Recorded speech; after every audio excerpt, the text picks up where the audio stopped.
But that visibility also comes with political risk. Republicans have resurfaced some of her past comments and are already framing her as the candidate they think that they can beat. Now, Crockett, she's brushing off those attacks, saying she is in the strongest position to defeat whoever survives the Republican fight. And speaking of fight, she still has a road ahead of her because there's two major hurdles, two key dates to remember before we get to that general election. So on March 3rd, Democratic voters in Texas, they will pick their nominee for Senate. And right now, the race is between Crockett and State Representative James Tallarico. And to win outright, either one of those two candidates will have to get 50% more of the vote. Now, if no one crosses that 50% mark, then there will be a runoff on May 26th. And that race will decide who officially will face the Republican nominee in November. You know, I was watching Fox News yesterday. I was watching the Will Cain show, and they had a segment where they were discussing Jasmine Crockett, and they were discussing how do you attack a black woman in this race. Like, literally, that was the segment. And the guy on there was with Will was saying, you don't have to. All we got to do is play things she already said. And they started playing like a lot of her old clips. And I was just like, that just makes me like her even more. You know what I'm saying? I was just like, oh, she said that? Oh, okay. Yeah. She really about that action. That's right. Yeah, they're going to have a hard time finding some ammunition there. And speaking of critics of Jasmine Crockett, Marjorie Taylor Greene is speaking out as she prepares to leave Congress. She's now taking direct aim at her own party and President Trump. In a 60 Minutes interview, Greene said many Republicans are terrified to step out of line. Let's listen to what she had to say. I think they're terrified to step out of line and get a nasty Truth Social post on them. I watched many of my colleagues go from making fun of him, making fun of how he talks, making fun of me constantly for supporting him, to when he won the primary in 2024, they all started, excuse my language, Leslie, kissing his ass and decided to put on a MAGA hat for the first time. So those comments, they sparked an immediate response from President Trump, who went on Truth Social and he calling Greene washed up, a low IQ traitor, and saying she only turned on him because she was, quote, jilted.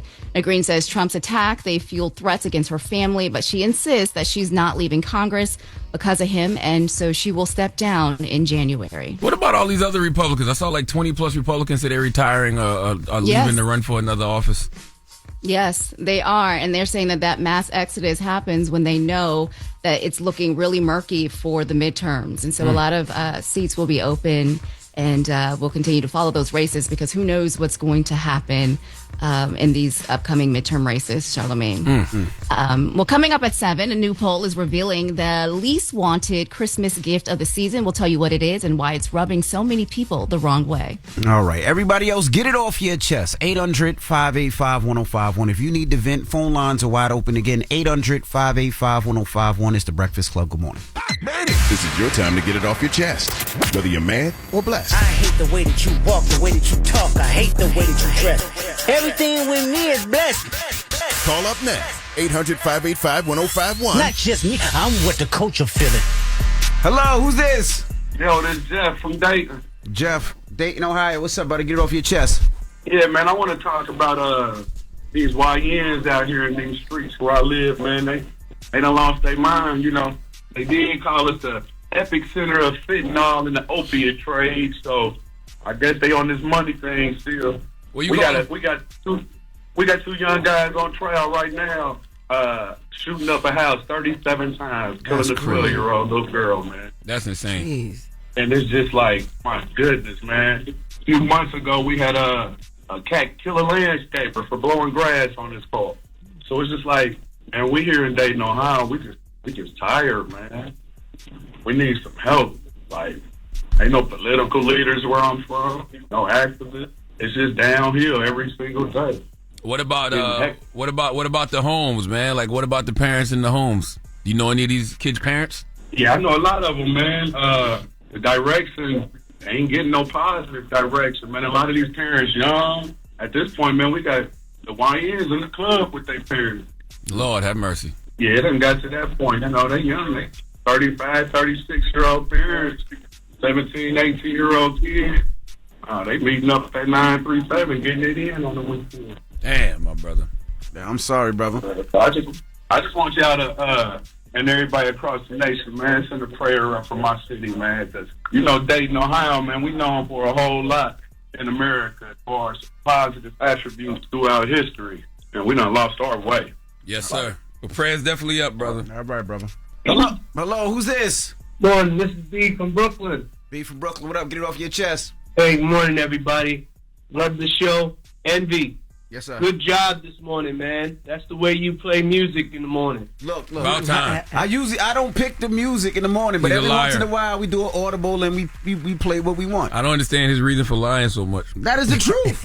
I think he needs to play audible more often. Well, we got a new music director now. Her name is Symantha Wilson. She came up under us. She know what we like. So, you know, hopefully she cleans off her glasses and programs the right music. Big Sam, good job. But Envy, that's the way you play music. All right. That's the way you play, bro. Thank you, sir. Goodbye. That's how you play. He slapped you on the butt twice. No, you know, after somebody do a good play, Good that's job, how you play baby. defense. That's what I'm talking about.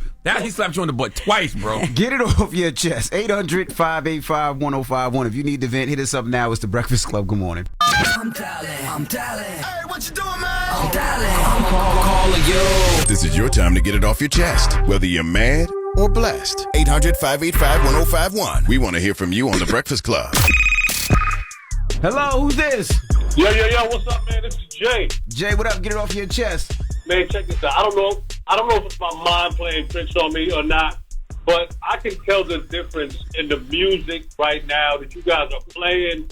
Since Sim got in position, I'm trying to tell you right now, I almost had to pull over this morning. That's what I'm And talking about. week, it was the same way. I could just tell the energy people been saying for forever. Like, what's up with the music? I can tell the difference, and I'm trying to big up props to you guys. It's ours. Let's go, Sim. That's one of our own. We raised Sim. That's what I'm talking about. I know, man. Look, I'm a long-time listener. I know. Yes, sir. Sim don't start to January, but shut up. Sim already making changes. You shut the hell up. Sim is already making changes. We doing some audibles. That's right. That's all Sim. You absolutely right. Don't get Sim in trouble. We doing some audibles this morning. Shut up, NB. We gonna get Sim in trouble, man. She's not getting her in trouble for what? Because the listeners liking the music she already programming. Let's go, Sim. Let's go. That's what I'm talking about. We doing some audibles. Hello, who's this? Hey, what's up, man? Good morning. How y'all doing? Good. What's Blessed, up? Black, and highly favored. How are you? All right, I'm great, brother. Two things real quick. I'm going to talk fast. First thing, guys, please, for the love of God, stop driving slow in the left lane. I don't care if you're doing the speed limit. Let me do lightning speed and get past you. Please, for the love of God.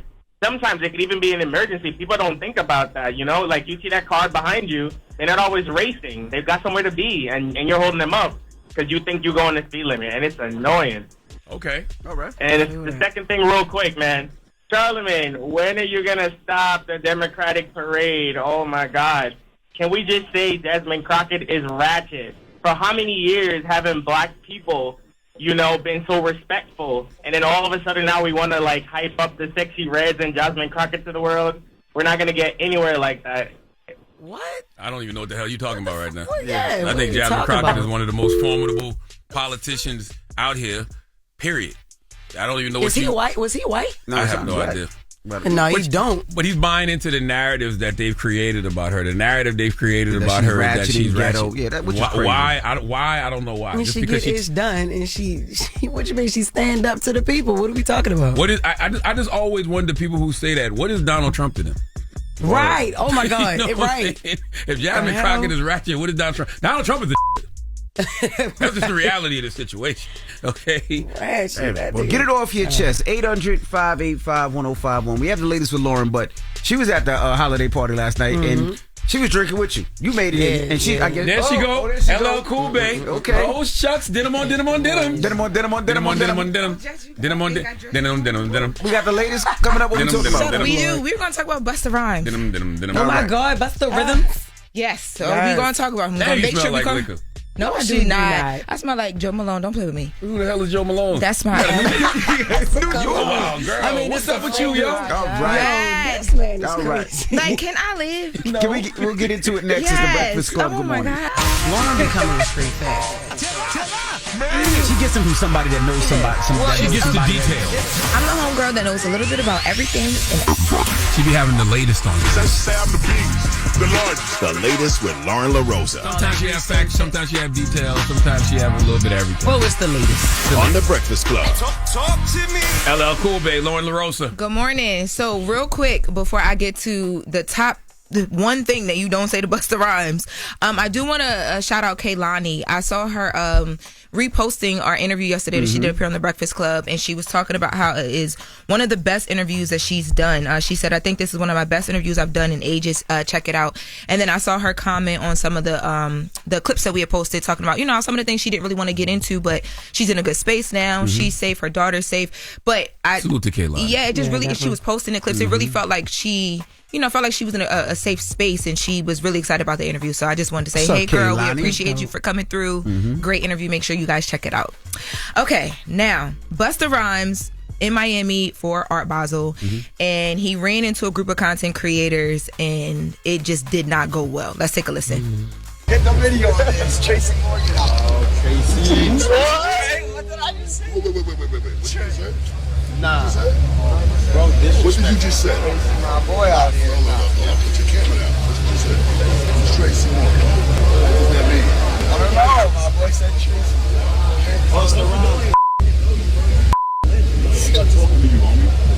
I'm asking you a question. I ain't calling you out. You gotta explain this. He was on a motorcycle or something? So, The moral of the story is everybody ain't playing with you. Exactly. Okay? So all you content creators always trying to create content. Everybody ain't playing, okay? At all. So basically what you guys were hearing, so the content creator group, they're there, and one of the younger boys asked who was about to get the name wrong? Asked Busta Rhymes for a photo. So you was about to get the name wrong. Yes, that's why I stopped myself. Asked Busta Rhymes for a photo, and he's being funny. So you know how it's the content creators who will come up and Say call you the wrong name on purpose. He called him Tracy Morgan, and then you hear some of the other guys that are around. And in the video, you see the guy, the funny salesman. He's just standing there though. It's like he already knew it was about to get crazy. Right. But you hear other people are saying Tracy Morgan as well, so they think it's funny. But Busta starts going off. Now as he's going off and is getting a little bit more intense. I didn't hear Busta going off though. I've been on the receiving end of Busta going off, so I know when Busta's going off. It sounded like he was going off. That was light? Very. That was light. Very. That wasn't even heavy. That was nothing. Well, what else happened? As he begins to have this light conversation with this young man who was visibly he knew he messed up. He knew he messed up in the moment. Even the people around kind of back up a little bit because you can't hear Busta as much because they're like, oh, okay. I heard him say put the camera down. Yes, he's telling him to put the camera down. He's telling him yo, you can't play with people like that. That'll get you effed up. Don't do that. Yeah, and Busta's from that class of he will F you up. Busta's not one of the ones he play with. He don't care who you are. If you show disrespect, he's gonna come back with disrespect. That's Busta. You just can't put hands on people like you used to though, because everything's under surveillance. Right. Yeah. Exactly. That's all. Yeah. And Tracy Morgan is now trending on Google. Did he apologize? Did the guy apologize, or did he just I'm sure he did. Cool. He just fell back. You couldn't hear if he did. I didn't hear it in the video, but you see him kind of walking off, and it's a whole different temperament than it was in the beginning. Ain't nothing funny at that point. How does poor Tracy Morgan feel this morning? Dad, you got that insulted because somebody said that you look like me? He hasn't posted anything to his social that I've seen yet, but I did see a couple people in Tracy Morgan's comments have you ever been compared to Busta Rhymes? So I don't know, but he hasn't posted nothing to his social yet. God bless the content creators. I would never want to have to do that to make money. No. At all. Jesus. Now speaking of other content, so the Diddy Netflix documentary is still causing some commotion. So Marlon Wayans and 50 Cent are having a little tiff, a little back and forth right now. Marlon Wayans? Yeah, so Marlon sat down. Marlon sat down with Big Boy, and they were talking about a ton of different things. But the Netflix doc came up, Diddy's Netflix doc by 50 Cent. Let's take a listen. 50 and Puff have a long-term beef. It's personal. It's between him and Puff. And before it's between him and Puff, it's between both of them and God. Just the way Puff is down on his luck, and 50's kicking a man when he's down. God is gonna. If 50 ever luck turn up on 50. You got to be careful what you put out. There's a karma to every action that you do. You think we'll see that day? Huh? You think we'll see that day? I don't think 50 does dumb stuff. He's very smart, in terms of his business. I think he already had his... I think we already would have saw it. He got shot 9 times. He paid his debt early. So that's why he's like, F it. But, look, this is between him and Puff, and honestly, it's between both of them and God. Yeah. So, only God can judge, and both of them people will have time to sit with God and talk about and through everything. And right now is Puff's time to sit there and have a conversation, a much-needed conversation with God. He ain't say nothing crazy. Yeah, so 50 Cent posted, I will say too, a lot of places that I saw posting this clip weren't posting it in full, like that other part where you like didn't, a little clip, yeah, they didn't post it in full. So if you, 50 just likes to troll anyway, but if you first watch just that little clip, it kind of sound like, oh, 50, your day is coming, you better relax. But then when you watch the full thing, it's like, oh, but he's a smart guy, whatever. But 50 Cent posted Marlon Wayans from White Chicks and said, keep my name out your mouth, boy. And then Marlon Wayans is coming back on Instagram too. You about to say something, Charla? How come nobody ever says that when it's white producers? Like TMZ did docs on Diddy, there was docs on Hulu. How come they weren't Peacock. kicking? How come they weren't kicking the person when they down? Why do we only say that when it's a black producer? And especially when 50 and Diddy got a personal issue. So like there's no reason for 50 to have any type of loyalty to Diddy in any way, shape, or form. You know what? I didn't even think about it like that. But like you said, there's been a bunch of docs put out before 50. And nobody said when TMZ did that whole series. Nobody said when the Peacock doc and all those other docs. Nobody said nothing. It's investigative reporting when they did it. When they do it. But he wasn't in jail yet. Was he? Like, no, he wasn't. Which in makes jail. it He wasn't worse. locked up. He wasn't going through trial. Which makes it worse because he was going through trial when they were doing these documents. When they were doing these documentaries. I think it makes it worse. But he thought because he was the gonna jurors win. could have had a chance to watch it. People could have had a chance to watch it. I think it was worse. And what is this documentary doing other than telling a story? Mm-hmm. Like literally, it's just telling a story. Yeah. Like, and it's a story based off Diddy's actions. Yeah. So how's that kicking him when he's down? I mean, how I seen it. And aren't you it's supposed to just kick your enemy when they down? I mean, yeah, 50 all the don't time, like stomp Diddy. him in the ground. But I'm saying, like, he's in jail, like he's in prison right now. So I feel like that's what Marlon is saying. Like, it's nothing that Diddy can do. He's not home walking around free. Like he can't do nothing. His hands is tied. So like he can't that's respond him. back? Yeah, like or he can't do anything. Send the flowers. I mean, whatever. But Also, 50's not the only producer on this documentary. Yeah, Y'all no. do know that, right? Yeah, there's other executive producers on this documentary. 50, So why is it 50 was- the only one that's it's- kicking him down? It sound like Diddy getting jumped to me. This is 50. It was 50 idea, right? This off. If 50 didn't have the idea to do it, it wouldn't have been done and executed this perfectly. I doubt it. I doubt so. Really? I almost guarantee somebody probably came to him and said this is what they want to do. Yeah, he's an executive producer. I've been on the receiving end of those kind of phone calls where people want to come and they'll be like, "Who's a person we could do a documentary on?" I'd be like, Elvis. Right. Okay. Right. Well, Ja Rule said he's about to do his own documentary because, and speaking of kicking your enemy, He doing his own. Ja Rule, I mean, he's just trolling 50 Cent, but he's basically saying, he's calling 50 a hypocrite. He's saying, you got your own stuff that people could talk about, so you need to step on out of this, and I'm going to do my own documentary. And he's trying to make it seem like, 50 Cent doesn't really care about the victims and people that are on the receiving end of this. It was all about getting the story out. So he's like piling on None to of the these like people that do 50 these should never did it. documentaries care about the victims. No. Okay, and Ja say he trolling until a production company actually approaches him and say, "Hey, you really want to do this?" I guarantee. I'm telling you, it's the game. Well, he didn't even say he was trolling. I took it as he was trolling. He said, I think I'm going to start doing docs. There's a lot to unpack here, allegedly. And he posted some, past things that have been alleged on against 50 Cent. So, yeah.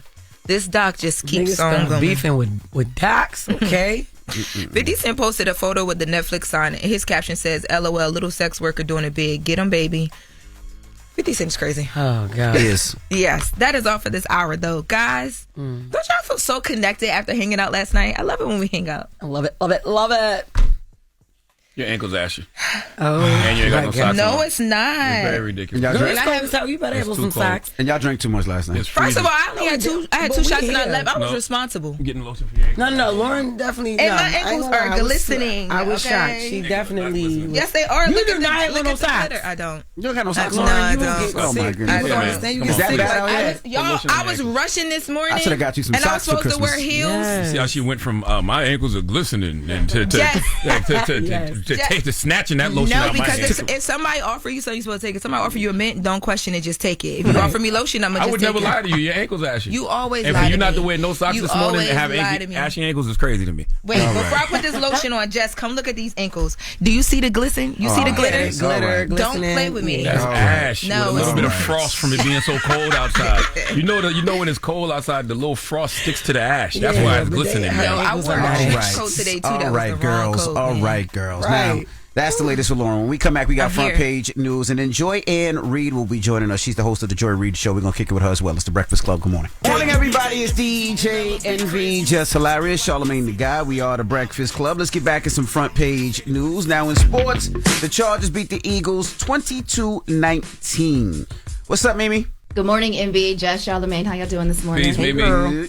Good morning. So we start this hour in Hollywood, where a major bidding war is breaking out over Warner Brothers. Now, Paramount, they have launched a hostile takeover going straight to Warner's shareholders with a $108 billion offer and bypassing Warner's top executives who agreed last week to sell to Netflix. So a hostile takeover means Warner's leadership doesn't want the deal. So Paramount is appealing directly to shareholders with more money and a bigger proposal, saying it only went hostile after Warner management refused to engage with 6 earlier offers. Let's listen to Paramount CEO David Ellison. What we were told repeatedly was that they wanted all cash.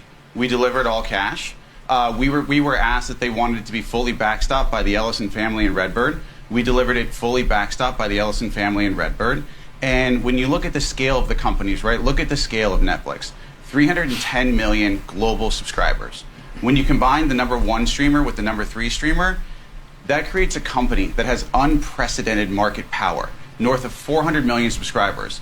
The next largest competitor is Disney with just under 200 million. That's bad for Hollywood. That's bad for the creative community. That's bad for consumers. And look at how the market is reacting to this deal. We are literally seeing talent talking about the death of movie theaters. We've all heard Ted Sarandis' comments about how he feels about the theatrical experience. And you've also seen, and our deal is also offering more cash for shareholders. Well, unlike Netflix, Paramount wants to buy all of Warner's businesses, including its cable networks like CNN and Discovery. Now, both bids still have to clear regulators in Washington. President Trump has already raised concern about Netflix's offer, calling its market share a problem. And Paramount, meanwhile, may have a smoother path, reportedly, because some of its financing involves an investment fund tied to Jared Kushner, who is President Trump's son-in-law, and Middle East investors, and because CEO David Ellison, who we just heard, is the son of Trump ally Larry Ellison. Now, Trump was asked about this new Paramount bid yesterday in the Oval Office. Let's listen to what he had to say. Support the Paramount bid for Warner Brothers. That I don't know enough about it. You spoke about Netflix last night, saying you have concerns about them. I know the companies very well. I know what they're doing, but I have to see what percentage of market they have. We have to see the Netflix percentage of market, Paramount. I mean, none of them are particularly great friends of mine. I want to do what's right. If Paramount deal is supported by Jared Kushner, Mr. President, would that impact your decision? If Paramount is, I don't know. I've never spoken to him. He's really trying to work on Gaza. So Trump said the Netflix deal could be a problem.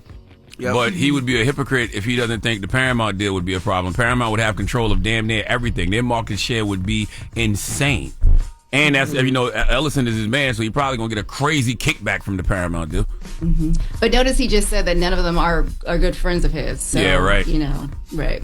So we'll see what he does. Some D.C. lawmakers are already questioning the bid, saying they're concerned about even the appearance of favoritism in this review process. Paramount's offer, it does expire January 8th unless it's extended. But this battle is most likely far from over. And didn't last month, Donald Trump was having. The report came out that Trump officials were discussing with Larry Ellison, CNN anchors. Yeah. They wanted to axe amid some type of takeover bid. So it's exactly what they were saying. And the underlying issue with this takeover is what it would do to CNN.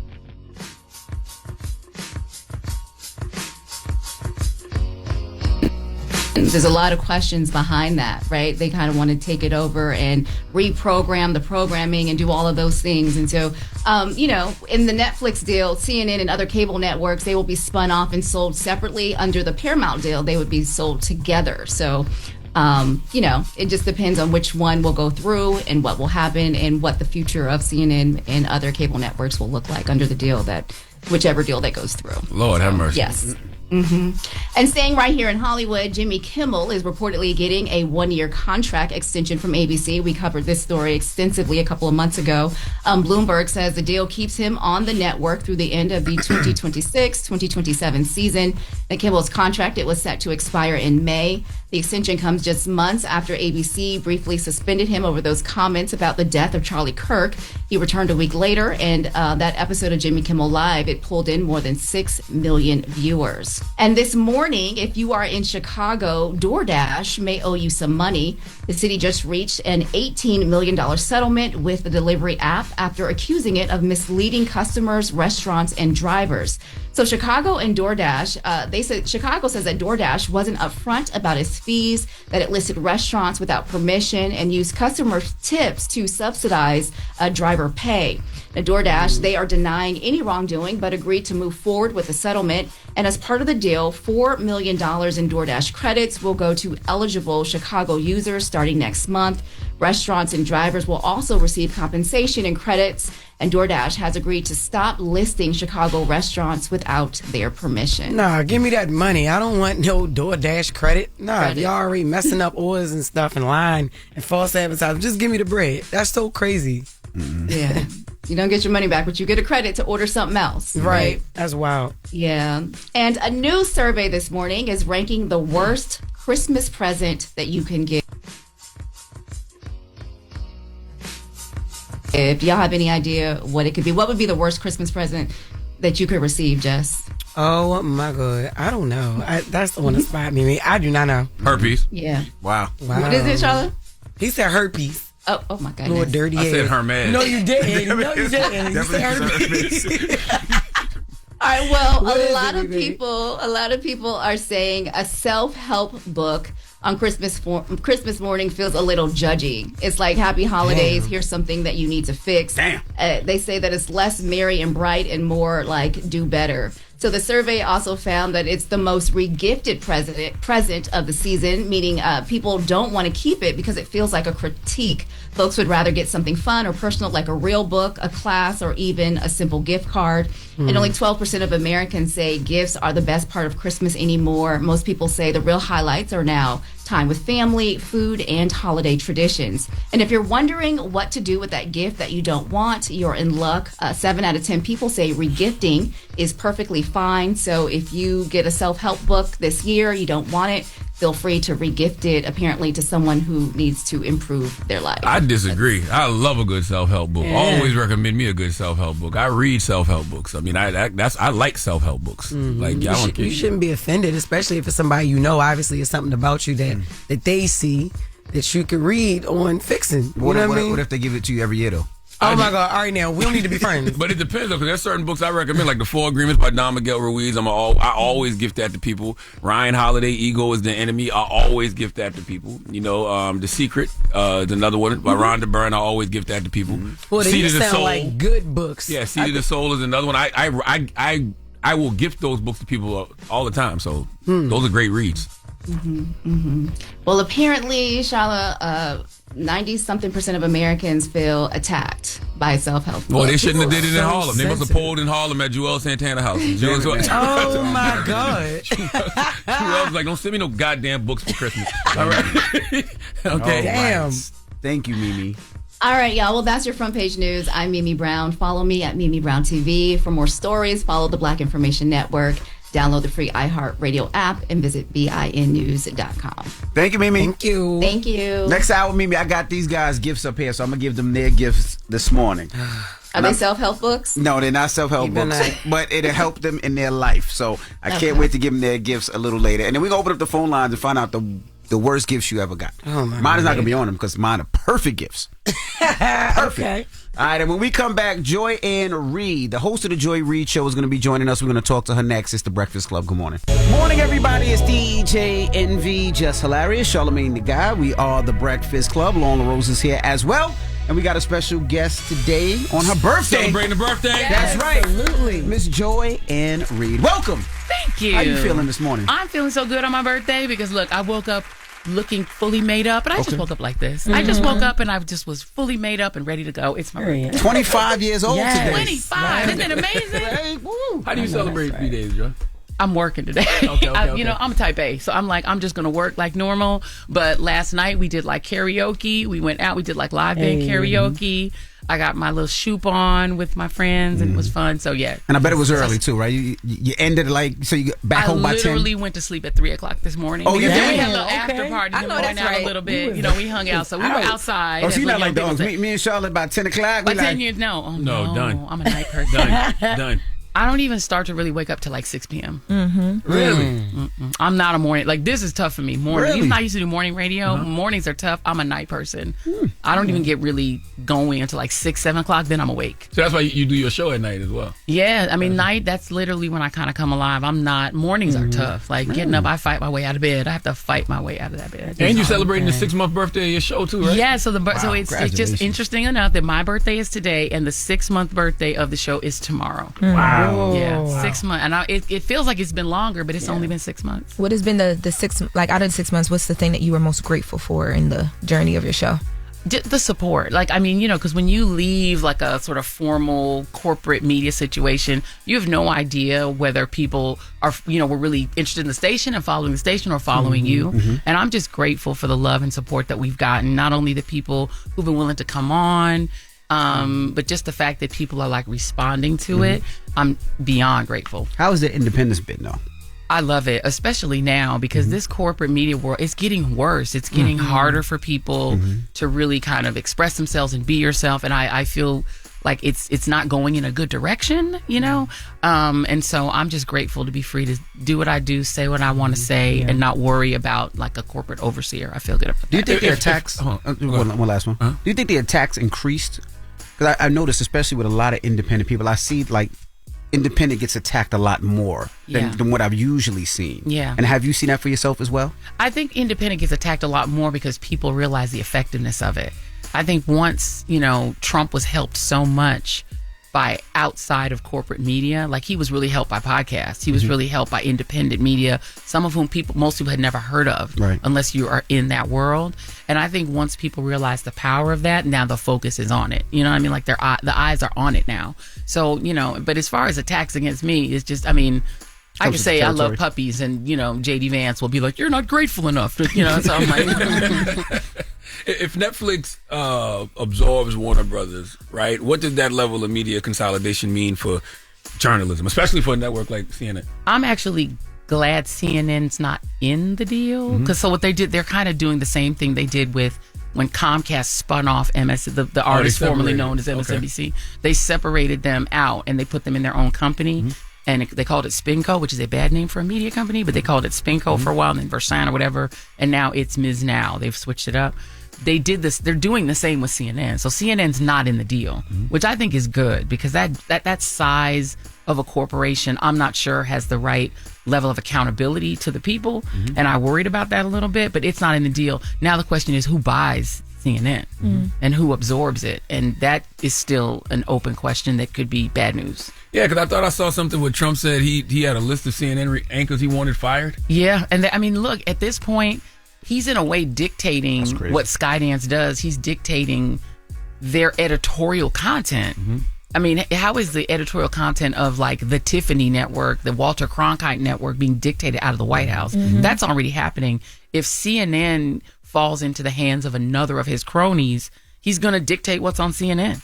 Like, we're going in a bad direction. He says he's going to be real involved in the approval of this Netflix deal. Yeah, as well. and the Netflix president had to go have a personal conversation with Trump to get him to approve the deal because the Ellisons were also wanting to buy Warner, and they're still lobbying to try to undo that deal so they can buy it. It's like in the end we're going to have like 5 media companies. They're going to own everything and own everything from social media to regular media. This is not good because the public is not going to have anywhere to go. It's going to be like back in the day there were 3 networks. There'll be 3 networks again, but they'll all be in line with the government.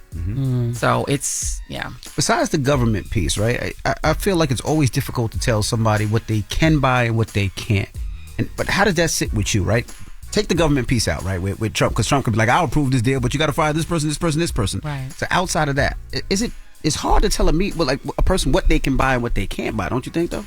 But I think it depends because in the case of media, it's serving a public interest, right? And so if, let's say, everyone who buys a media company and saying, yeah, you can buy whatever you want, but then if it's all giving you only one perspective, one side, and you can't get another perspective, there's nowhere else to go. So now you're locked in. You get this one perspective that just happens to be the same perspective as the president of the United States, right. And now we're North Korea, because where can you get any alternative view? That's what Viktor Orban did in Hungary. Basically all of the media is his perspective and only his perspective, and you can't get an alternative. That's a dangerous place, especially in this country, as diverse as this country is, how many views there are in the world. We should be able to get a variety of it. And for now, independent media is where you can go and get the alternative. As long as that stays free and clear, then I guess we're good. But I don't think it's good for democracy for all of the major media companies to all line up and fall on their knees for the president. It's not a good look. So you have to have like a Fox that's right, then you have to have MSNBC that has a liberal slant. CNN's trying to play it down the middle nowadays, but you got variety. At least you have a variety. You have a choice. You can choose your own adventure. But I mean, if they're all aligned and they're all deciding they're going to serve, the king, we're stuck. That's why it's kind of crazy to hear him talk about like he's nervous that Netflix will have like a monopoly, because if he is able to control certain things, he and Donald Trump, it's almost like this is his monopoly on the media. So exactly. It's like such a. Well, I feel like he just said that because he got to get his tribute. Well, he hasn't got his check yet. Right. He's like, who's paying me? You know what I'm saying? Exactly. And I just assume he's getting paid off of everything. He's like a mob boss. Oh, absolutely. It's like, what is his cut? That's all. I think that's all they're going to go. It's like all these pardons are like that. It's like when you see these, fraudsters getting pardoned, then you found out they wrote a check to these friends of Trump, and they're all writing checks. He's selling pardons out of the White House. This is crazy. But the Supreme Court said he could do it, so he's going to do it. What do you see, like, America looking like at the end of his 4-year term, though? What you think? A mess. Like a whole mess. Because the thing is, if they are robbing the Treasury to enrich him and enrich his friends and enrich this small set of billionaires and leaving nothing for everyone else, you end up with a crap economy, people struggling, a lot more poverty, a lot more hunger or want. And that's a seeds of revolution. You don't want to really make a lot of people poor while you're making a handful of people rich. Like, that generally doesn't go well for either the rich or the poor. So it doesn't look good. I think we're going toward Hungary, Russia, that kind of a country, and that's not what we want to be. And then how long is the undo of everything for the next person? It's like, damn. I can't imagine the job of the next president to have to fix this mess, because this is a mess. Like, he's going to leave. I mean, I'm assuming 2026 we end up in a recession. I'm just assuming that. And I think people should brace themselves for the economy to get really bad, because when a small number of people get rich and you don't expand the middle, and when the bottom gets poorer, there's no way to sustain an economy like that anybody can really benefit from. I mean, Trump is benefiting, his friends are benefiting. Who else? It's not good. I do think that a lot of things that I see are authoritarian strategy. But when I see somebody like, President Biden say it's a threat to democracy, but then he's outside the White House saying, welcome home. Or when I see, Zoran Mandani call Donald Trump a fascist, but then say, I can work with a fascist. I'm like, well, that's not how I was taught fascism, you can't work with a fascist. Yeah. Like, that's never worked in the history of mankind. So sometimes we say these words, but when we don't act upon these words, it kind of takes the meaning out of these words, I think. I feel like Biden, what he did was worse, to be honest. Because Biden spent an entire campaign telling us that Donald Trump was a threat to democracy, that Donald Trump was and then the welcome home thing was insane. Even Obama, key in with him at the funeral, like, this is a normal guy who wants to arrest you, by the way. I think that because the politicians, particularly at the older I don't think they understand. I don't think they really think it's fascism and authoritarianism. I think they think it is difference in politics. That's what I worry about. But that's how I feel about Mandani too. Because I feel like if you use those words while you're campaigning, like when you get in you become the elected official and become mayor, I understand you have to work with them. Yeah. So maybe you shouldn't use that kind of language if you're going to tell us you can work with a fascist. I mean, unfortunately, when you have a regime, you've got to deal with the regime. And I think if you're the mayor of New York City, you've got to deal with the president of the United States. There's no getting around it. And so if you have the interests of your citizens, you're unfortunately going to have to deal with this man. You have to deal with this president. The immigration issue alone is going to send him in a collision course with the White House. So I kind of understand what he's saying. He has to work with Biden was on his way out. He didn't have to work with Trump. No presidents don't work with each other. You're literally handing over power to somebody you're saying is dangerous. Mamdani's not handing power over to Trump. He has to work with Trump. That's actually just a fact. With when Biden did it to me, it was unnecessary. That kind of comedy, that kind of like friendliness between two presidents was completely unnecessary. You are out of power. You're on your way out. Stand strong on what you said during the campaign. There was no need for you to be generous to him. In the case of Mamdani, it's slightly different because you're coming into power and you do have to deal with that man. You have no choice. I agree, but how do you ring the alarm that this is something different and not just a difference in politics? Yeah, and that's if what you're using words like fascist. Yeah, and he's going to have to do that in power. Like he's going to have to, particularly now that Trump has deleted all Haitian Americans TPS. No more temporary protected status for anybody Haitian, gone, right? What they're doing to Venezuelans, and there's a lot in this city. So he now is going to be front line trying to deal with fighting literal fascism and authoritarianism at his doorstep. And so, the question is going to be, does he do it with that rhetoric and keep that rhetoric up, or does he just fight it? I don't even think it matters what he says at this point. He's going to have to fight it. We cannot have this country become one giant kidnapping site where this regime is allowed to just kidnap people at will. Like that has to stop, and somebody has to stand up to him. New York City happens to be the financial capital of the United States, and somebody has to put their foot down. And I'm hoping Mamdani will. Do you think the public fully understands how much executive power Trump is wielding, or are we sleepwalking into something irreversible? I think we're sleepwalking because I don't think people understood the powers of the presidency, and that it was only constrained by the kind of belief in the system of other presidents. Like Trump is just stealing power that no one anticipated a president would have because he's just doing it. And it makes me think, well, damn, the Democrats were in there. They could have done a lot more shit. Who knew? Because who's going to stop you? Like, who's going to stop him? Nobody. And so if now we realize the presidency could be this powerful, it kind of makes me wish that previous presidents had actually used more power. For good. For good. Yeah. Yeah, because this dude is just stealing powers that were not even anticipated.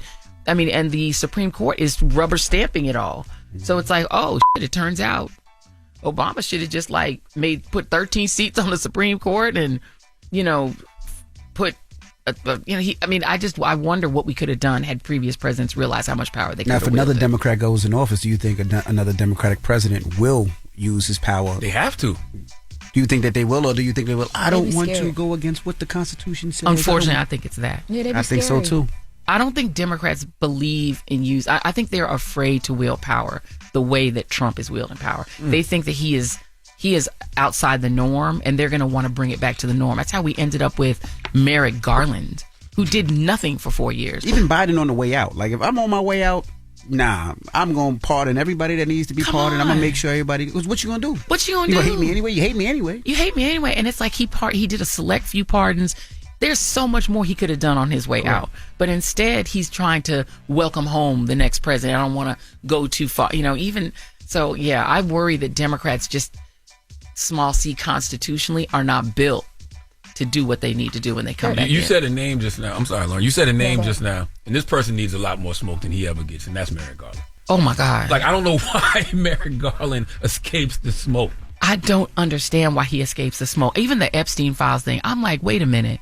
You tell me 9 months into this administration, the podcast guys are claiming they caught the bomb. Now, I don't know if this young man is the person that put the pipe bombs in DC. I don't know.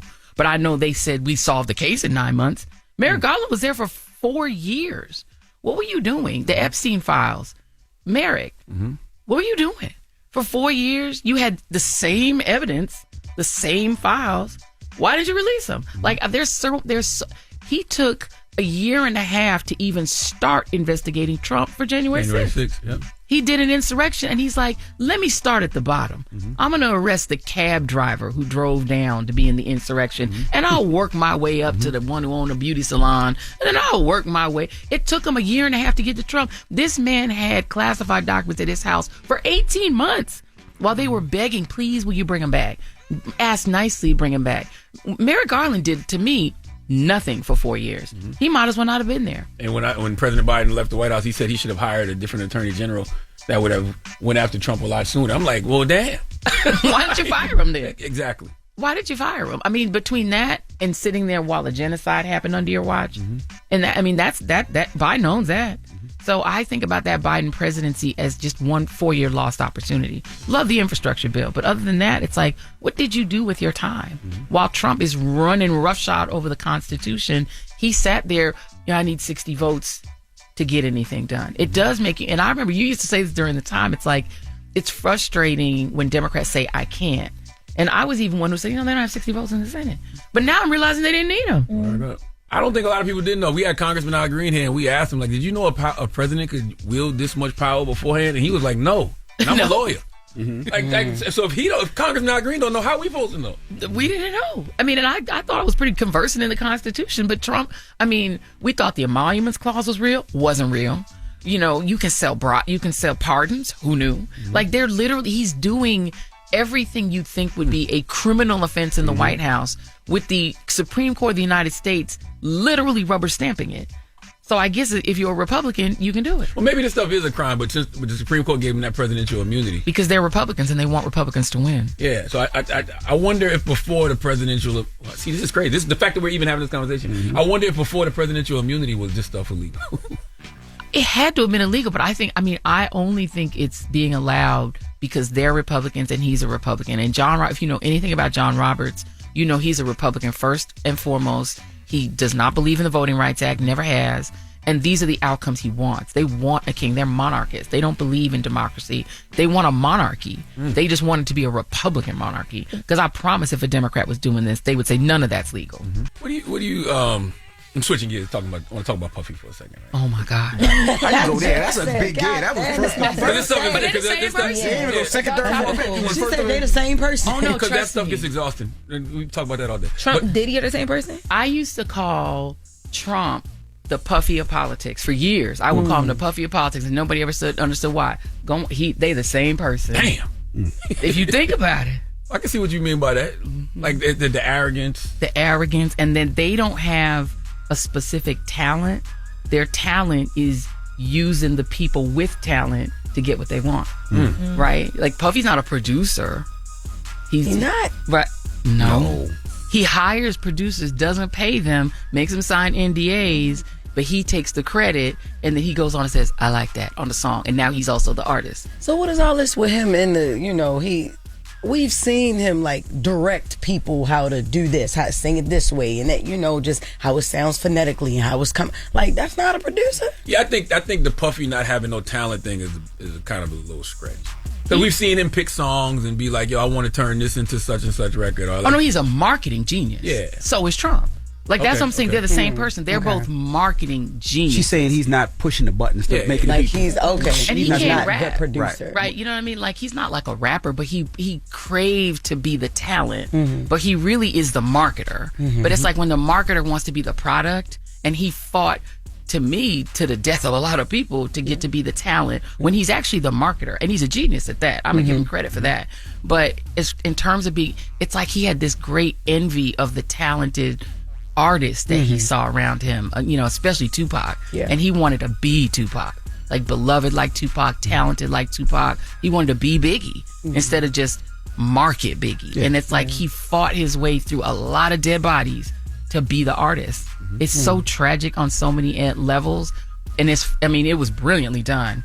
Yeah, it was great. He is an executive. Like, he was able to find talent, put talent together, make those. But as far as being an actual producer, somebody who sits there, plugs in the keyboard, that wasn't him. He never said he was. What do you think it says about America that a documentary about Diddy, and even black culture too, that can dominate Netflix at a moment when like black history is being restricted in schools? Yep.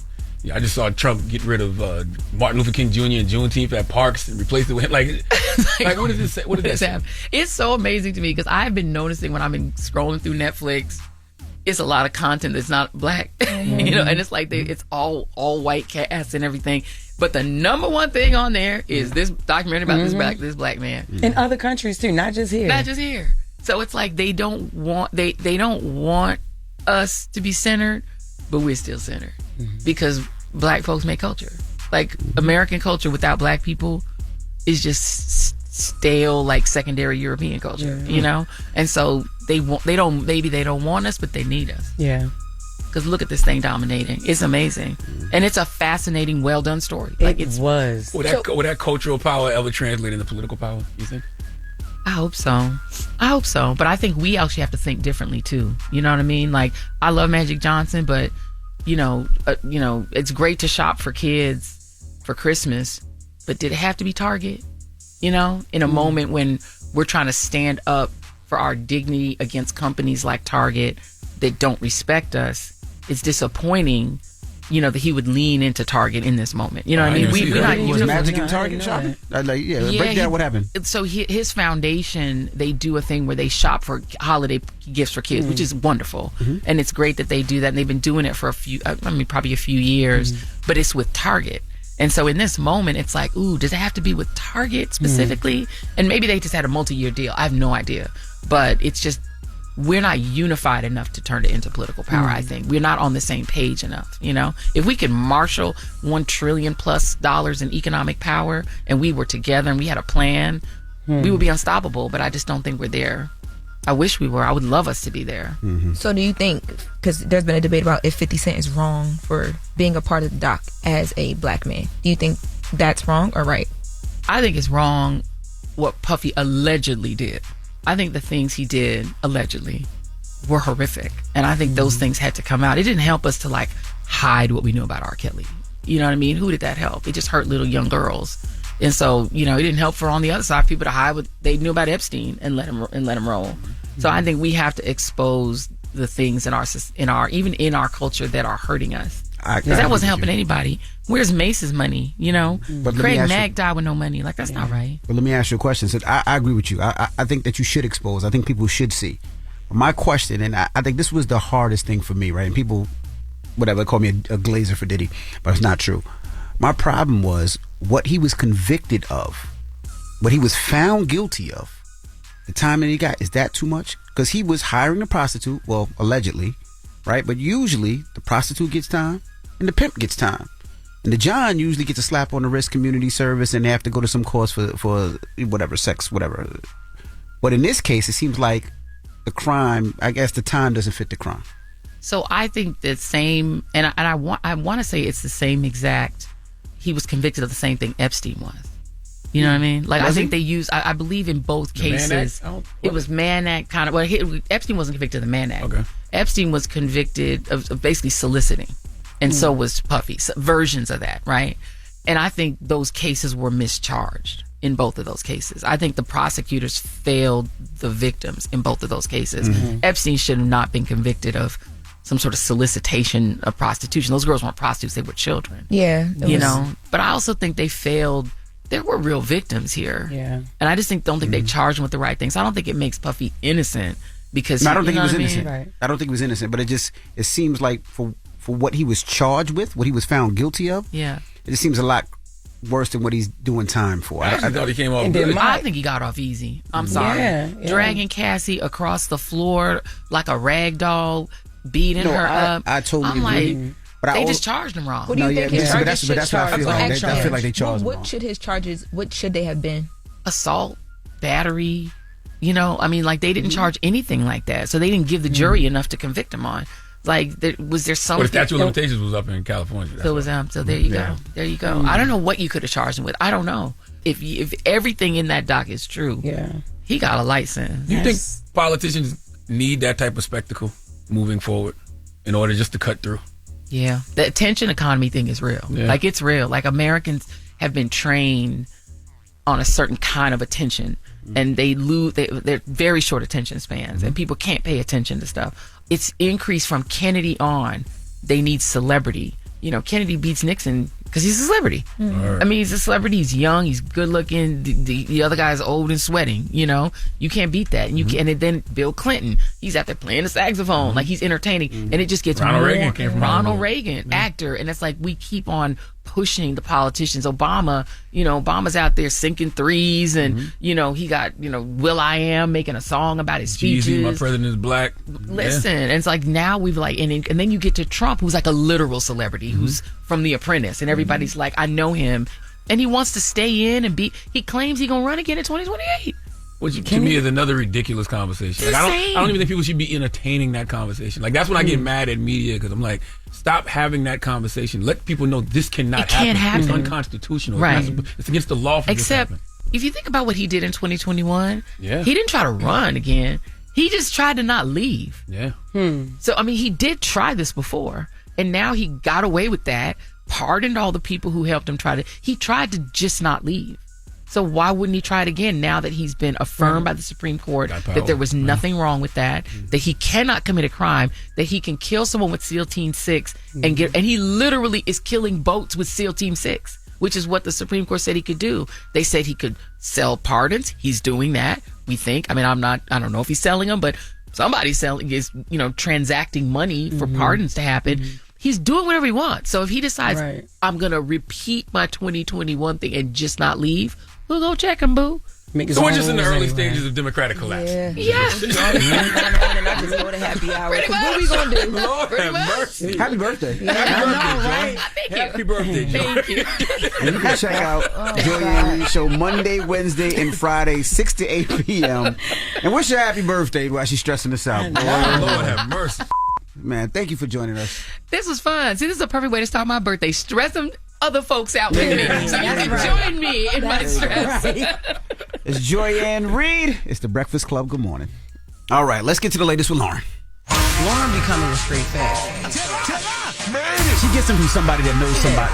She gets the details. I'm the homegirl that knows a little bit about everything. She be having the latest on you. The latest with Loren LoRosa. Sometimes she have facts, sometimes she have details, sometimes she have a little bit of everything. Well, it's the latest. On the Breakfast Club. Talk to me. Okay, guys. So yesterday, the nominations for the Golden Globes dropped, and I wanted to, give a shout out because there are some people who were nominated for the first time, some people who made history. So Teyana Taylor received her first Golden Globe nomination. Yes, Yes. TT, dropping the clues bombs for TT. Yes, she received it for the movie One Battle After Another, and this is a great year for her, following a Grammy nomination as well. Cynthia Erivo, she actually made Golden Globes history.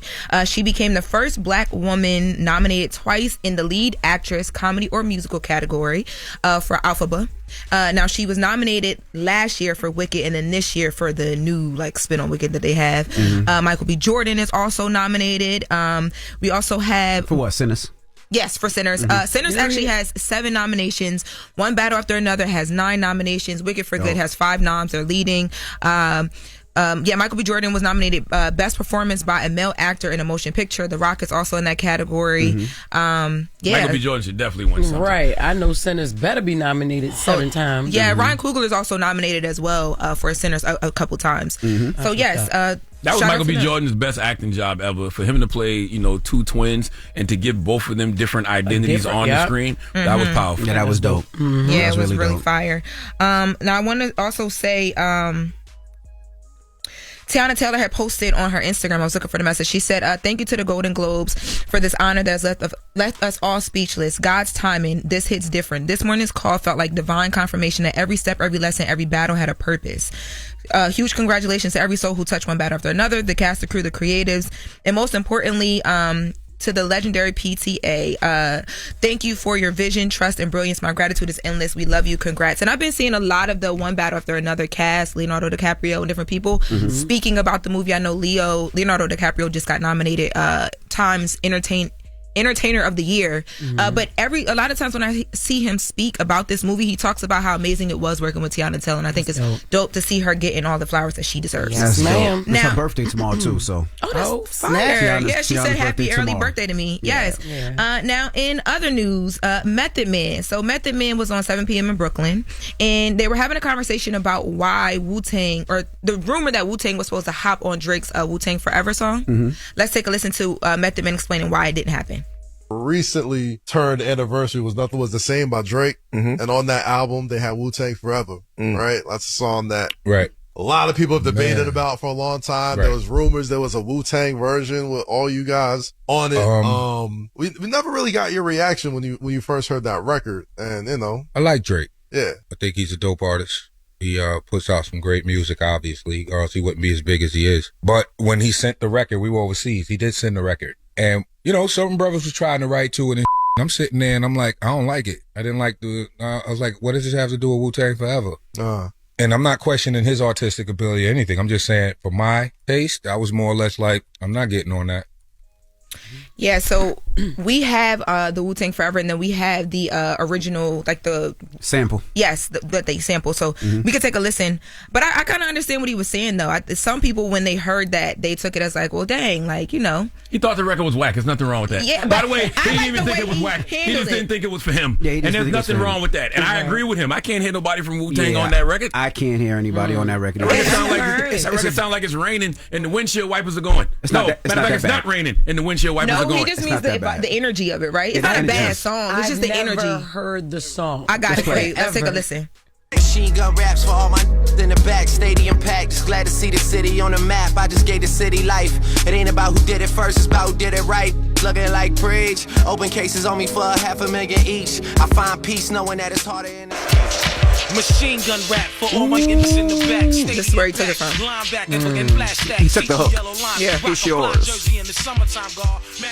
Come on, you man. can't hit none of the Wu on that, man. Yeah. But I just Drake sounded like he was rapping "The Flowers Have Died." There's no morning dew. The crickets singing loud, sad love songs. Oh, okay. What? I know. But there was no like the kicks Drake and song, snares. but I didn't. The Method Man made the right decision, so did the rest of Wu-Tang. Yeah. And he's right. What the hell did that song have to do with Wu-Tang? Yeah, They just sample that's parts of it. That's the what it reason was like why. to me. It just seemed like another cool Drake song. If you do a record called Wu-Tang Forever as a rapper, it should be paying homage to the Wu-Tang Clan. Yeah. Which would make more sense. And I know in wrapping up this hour, switching gears completely, we were talking about Diddy and all the documentary things. Damn, Diddy again? With Joy and Reid. I did want to mention just real quick, there was a lawsuit, Clayton Howard, who's a male sex worker, who claimed that he had, or alleged he had done some things with Diddy and Cassie. He has his last lawsuit out against Cassie, and they've been trying to serve her, and a judge just ruled that they can serve her or get it to her by any means because she's been unreachable. Now, any means is not clear, but it's basically like, all the attempts that they've been trying to attempt so far haven't worked, so they're allowing them to kind of broaden their scope of how to get the What's the lawsuit on? What is he saying? What happened? So he is alleging that he was... Okay. So he's alleging... No. He's alleging that he has... She's having a stroke. I don't want to get it wrong. I recognize the signs of a stroke. I'm 47 now. I get it. No, you because okay? I clicked through to a different... Girls, come out and play. I just don't want to get it wrong, y'all. It's over trafficking. Yes, he accused. He's accusing them of. What? He's accusing them of refusing to accept the service of the original lawsuit. Do it when you come back. Yes, because I can't get this wrong. We've had a lawsuit up here. Let's do it when we come back. I like to try though. You tried. Yeah, I'm always Round going of to try. applause. You gonna try? She was trying. She was fighting. Throwing it at the last minute. Because the sex worker I thought this is not him, and I almost said the wrong allegations, and that would have been bad. So I'm glad you didn't. Yeah. That's right. You're learning, young grasshopper. Who you giving your dog to, Charla? 4 after the hour, man. I need all of these critics who have some things to say about a couple of picks on Zoran Mondani's transition team. I need them to come to the front of the congregation. We'd like to have a word with them, please. All right, we'll do that next. It's the Breakfast Club. Good morning. This don't be a donkey, because right now you want some real donkey shit. It's time for Donkey of the Day. So if you ever feel I need to be a donkey, man, hit me with the hee-haw. Did she get donkey today? Please tell me. Absolutely. I have become donkey of the day. The Breakfast Club, bitches. He mother hard. He mother effing hard. Donkey of the day for Tuesday, December 9th goes to all these critics of Zoran Mondani's transition team. Now, if you haven't heard, Zoran Mondani, the mayor-elect of New York City, has been putting together his transition team. First of all, what is a mayor-elect's transition team? A mayor's transition team is a group of trusted advisors experts, community leaders, assembled by a mayor-elect between their election victory and inauguration to prepare for governing. All right, they help to select key staff and they help to develop policy priorities. Two people that Zoran has selected are two individuals I support heavy. Okay, one is our fearless leader, the good sister Tamika Mallory. Dropping the clues bombs for Tamika Mallory. The other is the good brother My Son. Dropping the clues bombs for My Son.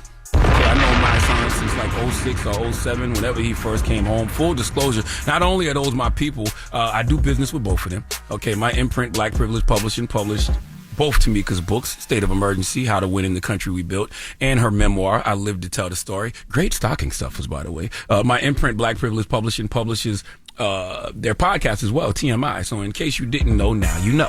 Now, both of them have been named to Zoran Mondani's transition team. Excellent choices, if you ask me. You know why they are excellent choices? Because they are true public servants. Okay, who don't give a damn about politics. They care about the people. They actually do the thankless work of activism. Dropping the clues bombs for their organization, Until Freedom. And we all know activism comes with great risk and very little rewards. So when I saw Zoran add them to his transition team, I said, oh, good. Okay, he's got a couple of people there that are going to hold him accountable. And I knew they were great picks when I saw the attacks come for both of them immediately. Okay, the headlines for Tamika were Mondani transition team includes women's march leader embroiled in anti-Semitism scandal. Fox News headline was Mondani taps disgraced activist who said one day we can abolish police, the key public safety committee. Both of those headlines were about Tamika Mallory. Just because you are against the killing of innocent kids in Gaza and Palestine doesn't make you anti-Semitic. And just because you believe you should reallocate funds from police budgets to community-based services like mental health, housing, education, violence prevention, because you want to address the root causes of crime, that don't mean you want to abolish police. You just want to reduce reliance on policing for social issues, okay? And you're promoting public safety through community well-being rather than punishment. You ask me, that's the perfect person to have on your public safety committee, okay? Now, the good brother My Son, the NY Post ran a headline that said, Zoran Mondani taps ex-con rapper who served 7 years for armed robbery as criminal justice advisor on transition team. And I just saw on the front page of the New York Post today, the front freaking page, they have a picture of My Son with the headline, Crime Boss. Mondani appoints rapper who served 7 years for armed robbery as justice advisor. Number one, My Son was convicted in 1999. Okay, he was like 19 or 20, maybe 21. Who served 7 years for armed robbery as criminal justice advisor on transition team. Where do we begin? Number one, My Son was convicted in 1999. Okay, he was like 19 or 20, maybe 21. He was sentenced to 7 to 14 years, came home on parole in 2006, and he's been a model citizen ever since. He's a community activist, okay? He spent years volunteering as a violence interrupter. He has an organization called Raising Kings, a nonprofit group that teaches classes to inmates at Rikers Island.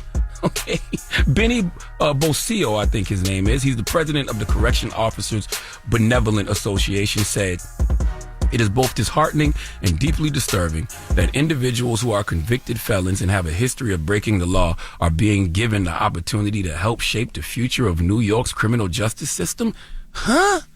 Benny, are you serious? You a corrections officer who doesn't believe in people who have been corrected?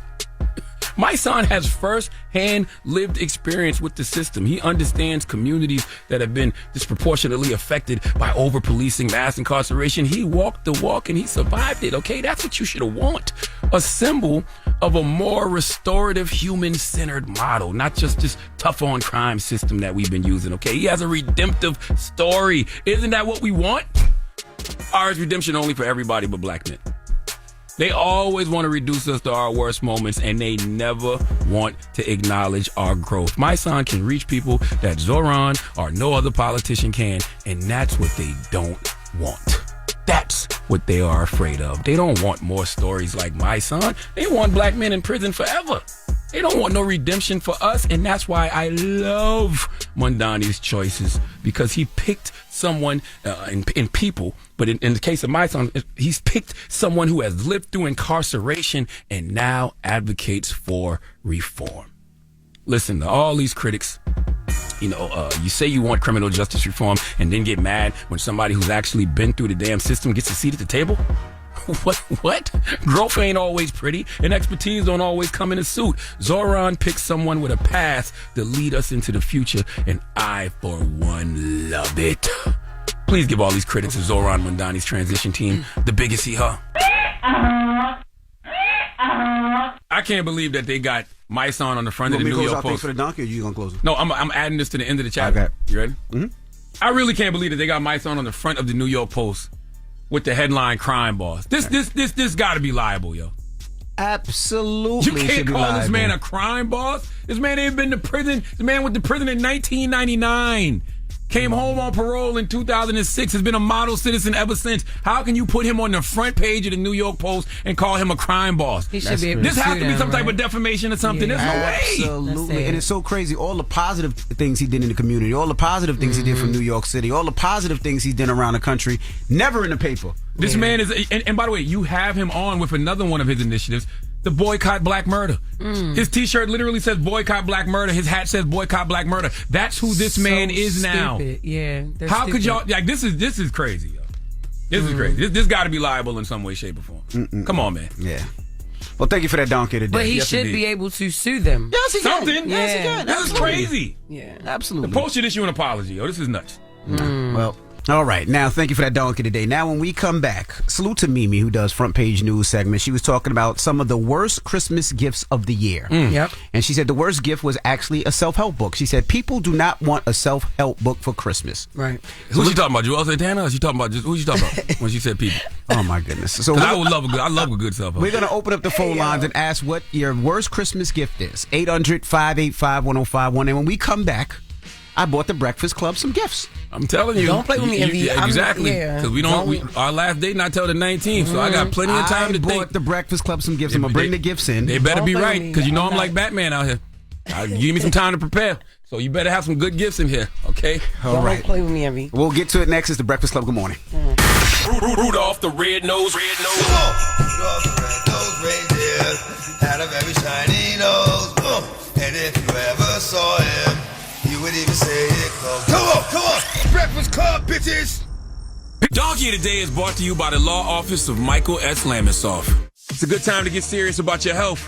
My name is Charlamagne the God, and I partner with Dr. Puma and Soren Medical to help make sure you are taking heart health seriously. I put my mind at ease by getting the 3 minutes Soren Heart. Morning, everybody. It's DJ NV, Jess Hilarious, Charlamagne the God. We are the Breakfast Club. Yes, indeed. You got some holiday music? LL Cool J is here, too. Play the greatest Christmas song of all time. Feliz Navidad. Loren LoRosa is here. It's like Feliz Navidad. Johnny Gill give love on Christmas Day. So, the whole Stevie Wonder Christmas album, the whole Boys the Men Christmas interpretation. They ain't messing with none of them Mexicans with that Feliz Navidad. I'm telling you that right now. Envy, what do you have? So, listen, good morning, everybody. Here, I'm in the holiday season, and we never give gifts around here, right?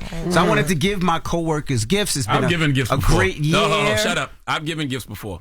You didn't appreciate the gift I You gave gave me you. your ass. But yeah, so that you is gave. so What about for the people who just joined us, sir? Yeah, You can't just say that. And Charlotte didn't even Let fight them figure it out. No. For the people who, you know what? Whatever. Yeah, let them figure it out. So I wanted to give my coworkers who we worked hard and worked tough, and we did ups and downs this year for Christmas. I wanted to give y'all gifts. So first, I'm gonna start with you, Jess. Merry Christmas. Here's your gift. Go ahead, open it up. Let the people know what it is. Go ahead, open it up. Yeah. I do not trust none of y'all with nothing. Yes. Hooked on phonics. That's crazy. And yeah, all right. Rosetta Don't play with me. No, stupid. This is alarm clock. An alarm clock. Yes. Drop a bomb. Yes. You know, 'cause sometimes you're a little late. Oh. So I figured your phone might not be working, so I got you an alarm clock so you could always be on time. That's funny. I don't think Jess is that late. Okay. Get an Like, alarm clock. Lauren. Here, Lauren, this is for you. A comb, lotion. That's It's for you, not a Lauren. wig. Now, It's not a wig. What is that? They talk about your ball spots all the time, so I got you. my God, I he got got- you black spray paint so you can spray. Good gift. The That is black- very thoughtful. Is Now, that this was the one you thoughtful. use on your beard? No. Yeah. Drop one of- I like that. And That was today, good, Lauren. I got you a That was nice good. gift, That was good. That was very thoughtful. This was Okay, he gave thoughtful. us I the got love. you a nice gift, babe. Hey, open it up, babe. Oh, it's Red by God. Kiss too. This is a great brand. That is a really good Hey, look what I brand. got, babe. Yes. Temptation. Let's see. Open it up. Open This it up. isn't fair though, because you should have let us know so we can bring gifts too. I know. Open it up. Tell the people what it let me is. see Fraggle that. maggot. I Open it almost up. called you a 90s gay slur this time. What is it? Dude got me a shake weight. That's right. Somehow Oh, works. wow. Somehow it works. Somehow it works. For the listeners, There it's you very. You're a Fraggle Charlamagne maggot. up here shaking his weight for envy. Oh my goodness. Come out and play. I just wanted to get my You need to be Diddy's bunky, yo. I'm sick of this. So I want to open You up the sick of phone it as you line. shake your weight for your really, man. really jerking that thing over there. Exactly. That's hilarious. 800-585-1051. What is some of the worst Clue Christmas gonna be gifts jealous. ever? What? I hope you got Clue on shake weight too. You ain't took your hand off that thing since he gave it to Now, you. now, guys. Now, Holding it I strong. told Gia about the gifts, and Gia was like, "I play too much. That I should come with some real gifts too." Yes. So So you I got all my girls in here some real gifts. Oh, First of all, yeah. I ain't no goddamn girl. take the gift. Bullheaded Yes. girl. Can we bring in the real gifts? What we So I got? brought in It some better real be something gifts. good, 'cause you Come be on. here with Diamond. I bring in Man, some no real midgets gifts. coming in. Yes. Oh, wow. Can we give Charlamagne his gift Oh, we first? getting coats. That's what's up. Can we give Charlamagne his gift? Everybody, this my please. boy. So you got us some people? Like, he just walked Everybody in. give him their gift. I want you to open it up live And right I'm now. wearing that Frank Lucas ass coat that I know that you're about to bring. I know. Yeah, I'm excited. I'm excited. That's for Charlamagne. Yes. Give one to Lauren. Let me tell you something about Envy's My house. wife said you just can't come with some whack gifts. You got to come with These are something real- nice. these are Yes. real These are gifts. real Salute to gifts. Deruche, salute to Envy. Deruche NYC. Let me Yes. tell you something. I want to say something. Thank you. When Envy left the dinner last night, we was talking behind his back, and we was like, What? every coat in Envy's house is unisex. Like Envy, Gia, Madison, all wear the same Logan, coat. everybody. No, Logan don't do that. Logan is a man. So everybody got their own Christmas sir. gift. Thank Yes. you. Hold up. I want. Charlamagne likes black on black on Damn, black, so we got bro, that's Charlamagne the nice, Black sir. Shirley. This is dope. Loren LoRosa likes the bright colors, so we got damn it a bright red fur. I gotta spend some money. And then I got you a nice fox yes. jacket, and Jay leather. that's Where am I real. going That's in real there? fur. So I just wanted to say fine. Merry Christmas. Yes, this is so cute. I never thought I would be on Envy's 12 Days of Christmas list. You know how they used to do that 12 Days of Yes, Christmas? yes. You guys You know what are. I'm saying? I wanted to Now give I you gotta guys spend some nice money. gifts. So 800-585-1051. I'm in the holiday season. Let's talk about some of the worst Jess, Christmas that is gifts that so you got. cute. I Let me went touch shopping at your the fur. Ruche. You see the Let me touch your This fur. is fire. Shorty, this is giving music video. What's up? Period. All right. You know. Let's go. Let's open up the phone lines. It's the Breakfast Club. Good morning. I mean, I get coffee mugs all the time. I love my kids. I love them to death. But sometimes the little dollar stands that they get the coffee mugs. Pops don't drink coffee. You so sick of that. And Pops got 20 mugs. But I love y'all. I appreciate it. What's one of the worst Christmas gifts you got? Man, to be honest, I haven't really received many Christmas gifts other than like just from my parents and whoever I'm dating at the time. My friends, I never had friends that bought Christmas gifts, but I've bought them gifts. But I never really had like. I'm Christmas glad gifts Envy like got that. you something. I know. Thanks, Lauren. What about you, got Lauren? me sad, yo. What your Pops got you for Christmas? What's the worst? That is so much. I'm sorry. I'm sorry. That was messed up. Yeah, I'm sorry. why you gotta ask I'm what my sorry. dad got me? You That's know why he didn't Lauren get got me a ball nothing. spot now, man. You don't even understand her stress or her pain, and I don't like that. I got your back, Lauren. No, you don't. No. Stay away from. Just go. What's the worst Christmas gift you got? A car freshener. Oh my God! Somebody said your car stank. Damn. No, I think they just was trying to Was find trying to like be- gifts. yeah. I don't know. Did you have a car at the time? Yes. What about you, Mr. Jehovah Witness? I gotta go read. I'll be back later. Once again, like I said, I grew up Jehovah's Witness, so I didn't receive gifts, but every gift is a great gift. Anybody that takes the time to think about you and says, yo, here's a gift, I appreciate it. Right. I don't think there's such thing as a worse gift. Like, you gotta have a real sense of entitlement be kind of spoiled to think that a gift is horrible. You should be happy somebody got your stupid ass something. Yeah, because your jacket got DL on the front. That is crazy. Capital letters. The jacket Envy got me from Derucce Leather says DL on the front. Yep. That's it's for Derucce Leather. That's what that's for. But I got you a black Shirley too. I was out and about. I got you those gifts, the alarm clock and that. And my wife was like, "You better not do that. You better go get them people some nice gifts." Thank you, Gia. So we went to Derucce and got you some jackets. Gia, the one with the sense. Thank you so much. That's what I'm gonna have to do. I'm gonna have to ask my wife because I want to play. I didn't know he was being for real. you wanted to play? I knew he had something. I just knew he had something up his sleeve, though. But this is not. I did not expect this. Thank you. You like it? Good. I love this coat. Good. Well, let's go to the phone lines. 800-585-1051. Hello, who's this? Hello. Hey, what's your name, Mama? My name is Ramonda. Ramonda, what's the worst gift you got for Christmas? That old hard shell candy that come in that can. And you can hardly break it. Oh, I know what you're talking about. That tin candy. Usually you got, I know exactly what you're talking about. The grandmother candy. Man. Damn. Who gave it to you? Your man gave it to you? Her grandmother. My grandma. Oh, I knew it. Damn, grandma did give it to you? That's a grandma gift. Well, be happy. Is grandma around today? Is grandma around now? No, my grandma passed in 95. I bet that candy mean the most to you now. Yeah. Man, let me tell you, I wish I could get it. See that? But I want to say hello to everybody and happy holidays.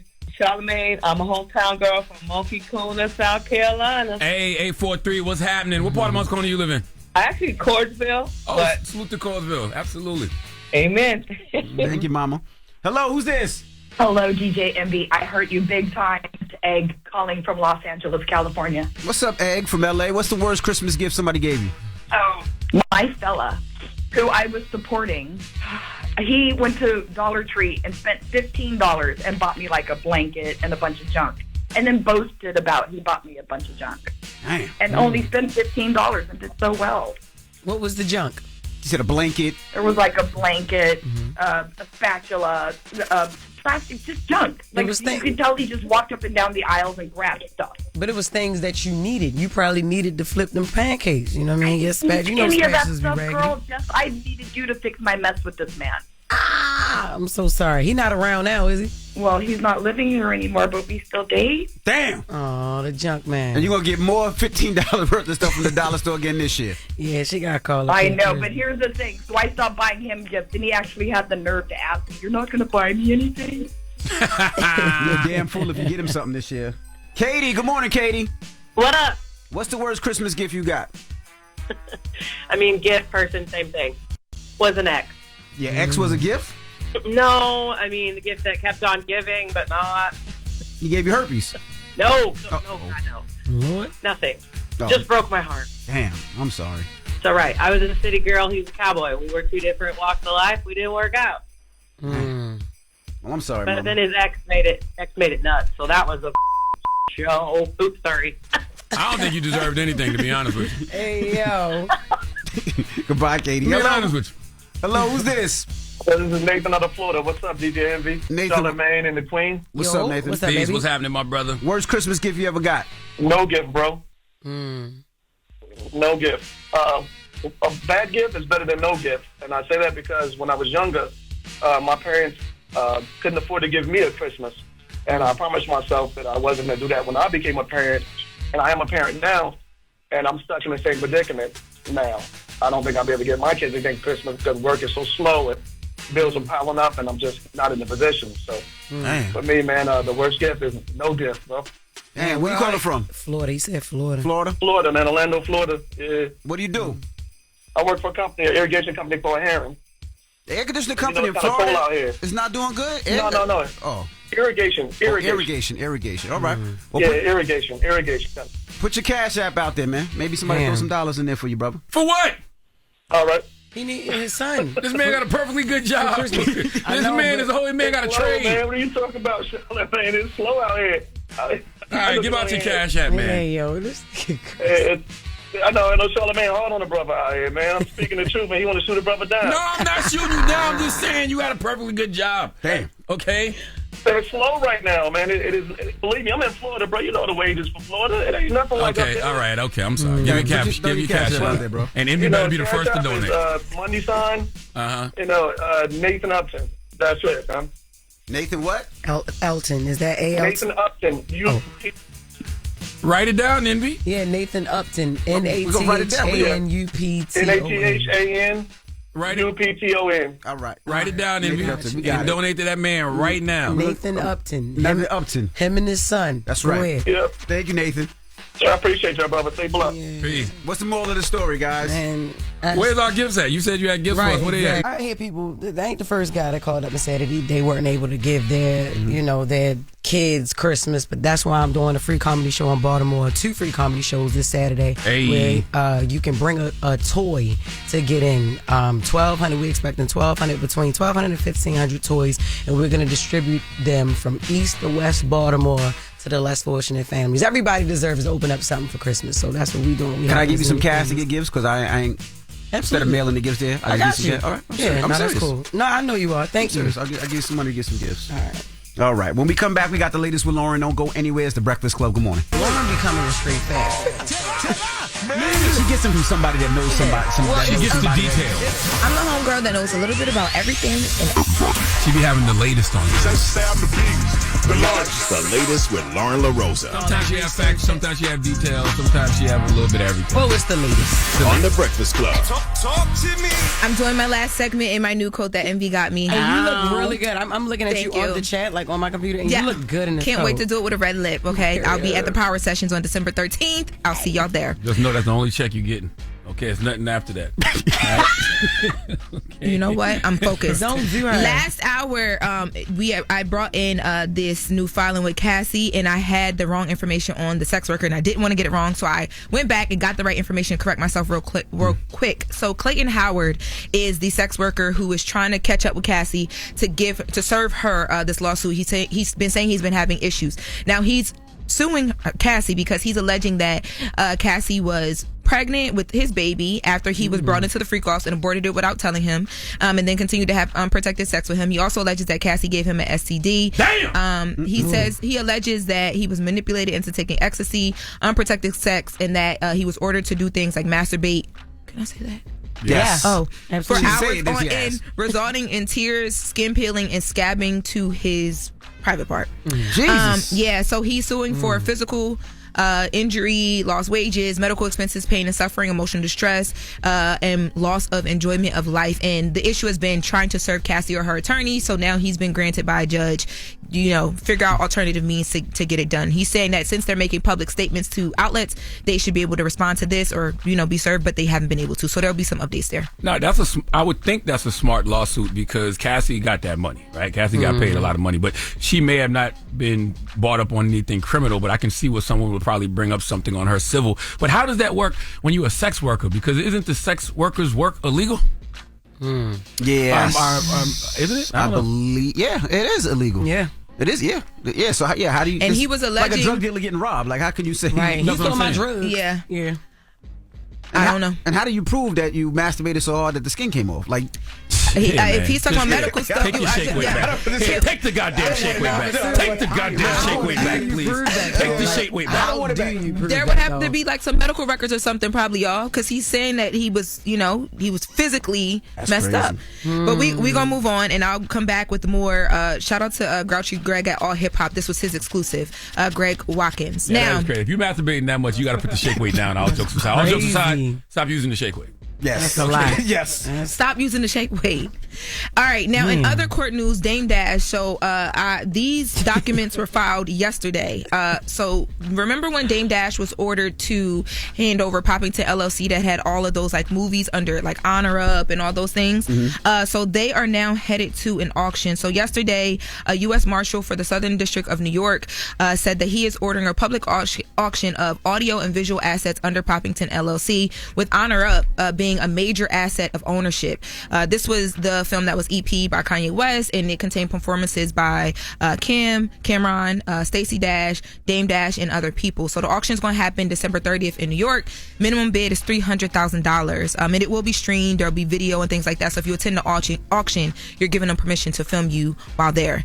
And also yesterday, they filed one of the trustees who's handling his bankruptcy filed a response saying that she had a meeting, which is what they do during their bankruptcy proceedings, to figure out whether they believe you or not. And it doesn't sound like she believes him. So now they're going to have to do some more digging into his finances because they don't believe that what he's claiming is actually what is happening. So there's a little update there. Yes. Feliz Navidad. Feliz Navidad. Prospero. I know why. Prospero. Huh? Prospero? I don't know what he said there. Clown. What else you got? Yes. Also, ending this. So Kimora is talking about. You remember when her and Russell's daughter was seen out with that 65-year-old man? Yeah. How old was she at the time? I can't remember how she was. I'll look up how old she was, but she definitely wasn't old enough to be with a 65-year-old man. Now she is finally having a conversation about this. Let's take a listen to what her response is on her daughter dating that man. Aoki also had some other press. Which one? With the 65-year-old man. Why is it a big deal though? Because if you look back, okay, well, first of it's all, like, why is this stunning, young, hot, beautiful? True, but you see that all the time. What was your reaction to that in real time? First of all, I know this guy, but I didn't know this guy in that capacity, like with my kid, or that you were even dating my kid, or even I know this guy growing up myself. He's a restaurateur. Right. Like I don't know, I don't want to get into troubles legally, but I think his reputation probably precedes him. So I was learning some of these things as I went along. Yeah. I didn't even know this was a thing. I found out when the world found out. So right. that was what was so shocking. But I do think in general of those kind of things, I feel like, and having gone through not exactly the same, but similar, that big age gap relationship, I do think it's predatorial. Yeah. So that was her. That was. Yeah. That's crazy for her to find. Imagine her as a mother finding that out with the world. That's weird. I would be upset as a father. Like, and the fact that your 21-year-old daughter's dating a 65-year-old man. Like, and I know you. Like, she said she know, not like what do you have friends in, or anything like what that. What do you have in common? Yes. Like, damn. She right. What was the age gap between her and Russell, though? Yeah. She's 18 years. It damn sure ain't no 65 minus 21. You're talking about between her and Russell Simmons? Her Russell Simmons. Okay, 18 because years. I was going to say there was a conversation that sparked when this clip went live about, well, maybe she's seen that because you were really young when you were dating Russell Simmons. So no, come on, 25 and 21 to 65. What did you just say? What the hell? She's you just asking somebody to go play your numbers. Like you yelling at your granddaughter, go play my goddamn number like right you now. drink Pepsi and these cigarettes and the numbers. That's what it gives with the coat and the glasses. Go ahead. Lauren? Go ahead. Y'all both look like two aunties wanting somebody to go play their numbers. You judging her for going to play her numbers. I'm not judging her. I'm just saying. But similar to what you said, like you said, they met when she was 17, Russell was 35, and they married when she was 23. They're still 18 years apart. So like you said, she probably seen mom and dad did it, so what's the problem? I just know that old man, he need his ass whipped. Russell wasn't 65. If Kimora knew him, still crazy. If Kimora knew him, then that means he knew Kimora had kids. And you know how you look dating some girl, like, you know what I'm saying? Like, older than me? I knew you when you was a kid. Like, what? She's still, what? You the same age? You the same age as my ex, and you dating my kid? Nah, that's wild. Yeah, I don't know how to say his name, but if he's a restaurateur and he's around, he's doing these things, he's very well aware of. He's white? Yes. Yeah, he was white. You can't never pronounce the old white man name. Let him been black. You'd have had phonetic. What's the word? Yeah, Phonetic shut spelling? up. Exactly. You didn't know how to pronounce it if he was black. Yeah. I don't know his name. Yeah, I know Last you don't. name is Ass Off. I know, but the first name I cannot. Let me see the Ass goddamn. Off. Let me It's see right it. there. Ass Off. You pronounce it right here. Vittorio Assoff. Victoria's ass off. Vittorio Assoff. And even if I can't pronounce it, you got to try. Because if he was black, he would be yelling his name from the rooftops. It's just weird that she knew him. That's crazy. When she said that was, I was like, oh. Dealing with my daughter. Yeah. You didn't even have the decency to tell me that you're, Yeah, you owe me 5 minutes. All right, well, that is the latest with Lauren. Thank you, Lauren. You're welcome, and thank you for my gift again. You guys are welcome. Now, when we come back, 800-585-1051, we get to the mix. It's the Breakfast Club. Good morning. Morning, everybody. It's DJ NV, Jess Hilarious, Charlamagne the Guy. We are the Breakfast Club. Salute to Joyanne Reid for joining us this morning. Yeah, salute to Joyanne Reid. Her show is the Joyanne Reid Show on YouTube. But it's always just a pleasure to talk to Joy, man. She's celebrating her birthday. She's having much success after MSNBC, so salute to Joy. That's right. Yeah. And also, I just want to say Merry Christmas, Happy Holiday. I wanted to send some cheer today. I got y'all some spoof gifts. And my wife was like, you better get them people some nice gifts. Stop playing with those people. So and you did. I was at Derucci and Derucci Level. We picked out some nice gifts. You see, I knew Loren like that red. Yes. That red Yep. shiny. That's it her. definitely gives. I'm gonna give you Lord Kim back in the day. Yep. I knew you. Yeah. See, you more classy, Baltimore style. Charlamagne, I put the DL on the front. Yep. Like, Love that. DL, I'm yeah. gonna wear that. DL. I just thought about what I'm gonna get you. I got you. No, I got you. I'm gonna get you something nice. That's all right. I don't need no gift. I'm Jehovah's Witness now. I'm Jehovah's Witness now. It just came to me. I know exactly what I'm gonna get you. I'm Jehovah's Witness now. I know exactly. I mean, it came to me it just came to me just now. I'm like, oh shoot, I got you. Oh man, you see, he like that shake weight. He been all over that shake weight. He like that more than the coach. That's right. Salute to my son. If you missed Charlamagne's Donkey today, he gave it to who'd you give it to, Charla? I gave Donkey today to all of the critics who are mad at Zoran Mondani's transitional team picks. That's right. And if you missed it, my song is on the front page of the Post this morning, which is pretty crazy. Is disgusting. Yeah, it's bro. disgusting. They got him on the front page of the Post and it says crime boss. Yeah, it makes no sense. Yeah, so salute to my song. Salute to Tamika Mallory. We appreciate them always. Now, you got a positive note? Yes, I do. Always remember, thank you for the coach that you gave us this morning, Envy and the shake weight. And I was serious when I said that, I've never experienced receiving a bad gift because the smallest gift given with love and compassion is priceless. Breakfast Club, bitches! Y'all finished or y'all done?